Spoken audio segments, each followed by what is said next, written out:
character style is where to have some fun with that.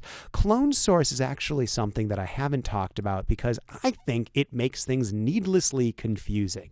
Listen, I do a lot of things with removing things from an image.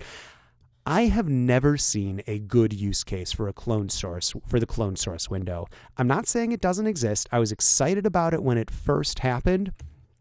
Actually, here's the one good use case I've ever found for the clone source window. Essentially what it allows you to do is, let's say I want to get rid of her because, just want this guy to be independent. I just want him to be free. So I'm going to do it on another layer because I know how to do these things.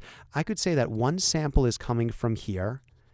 And then I could go to another clone source and say for this guy, another sample is coming from here. And then I could go back to this one and it's still going from this place over here. Now, in theory, that's cool, except I kind of teach this technique of using the clone stamp where you're supposed to resample every time. So are you really going to go through, have a window for each of these? If somebody taking this knows a good use for the clone source window, please get in touch with me. I have yet to see a good justification for it. Here is one thing hidden inside of this window that probably took me an hour to find the first time I used it, but once I found it, I was like, oh, thank goodness. So I'll work with these gigabyte images and getting this overlay, so just the thing where it's, you can actually see where you're going from and to.